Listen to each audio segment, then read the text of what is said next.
Bonne fin de journée et bienvenue au TVA Nouvelles. La route 2 à Edmundston est maintenant rouverte à la circulation. Le principal lien routier entre le Québec et le Nouveau-Brunswick a été fermé pendant plusieurs heures aujourd'hui à la suite d'un accident mortel survenu à moins d'1 kilomètre de la frontière. Daniel Tremblay, les automobilistes ont dû patienter de longues heures. Là. Oui, pendant plus de 6 heures exactement qu'aura duré cette fermeture jusqu'à 15h30 cet après-midi en raison de cet accident mortel. La victime est un homme de 66 ans. La GRC n'a pas dévoilé son identité. Il était environ 8h35 heure du Québec lorsque le conducteur de cette voiture berline est entré en collision frontale avec ce camion-remorque sur la route 2 au Nouveau-Brunswick, à quelques centaines de mètres seulement de la frontière entre les deux provinces. Sous la force de l'impact, les deux véhicules se sont retrouvés dans les fossés des deux côtés de la route. Les pompiers ont dû utiliser les pinces de désincarcération pour dégager le corps de la victime.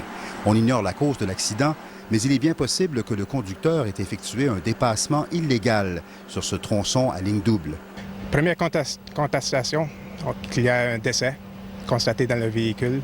Jusqu'à l'instant, l'incident est encore sous enquête. Cet accident a causé la fermeture du principal lien routier entre le Québec et le Nouveau-Brunswick. Les automobilistes et les camionneurs qui ne voulaient pas attendre ont dû faire un détour de plus d'1 heure. Ce camionneur de Mississauga nous raconte qu'il n'a pas le choix d'attendre. Il n'a pas assez d'espace disponible sur la chaussée pour faire demi-tour. Certains automobilistes ont eux aussi choisi d'attendre plutôt que de faire le détour par le lac Baker. On attend. Il n'y a pas grand-chose à faire. Il n'y a pas tellement de routes alternatives pour s'en aller sur la côte est du Nouveau-Brunswick. Bien là, écoutez, c'est un accident majeur. On n'a pas le choix d'attendre, mais on va faire notre pique-nique dans l'auto à la place de le faire plus loin. Là. Ce n'est pas la première fois qu'un accident mortel survient dans ce secteur. En septembre 2008, un couple du Québec perdait la vie dans une autre collision frontale, presque au même endroit, près de la frontière. Daniel Tremblay, à Edmundston.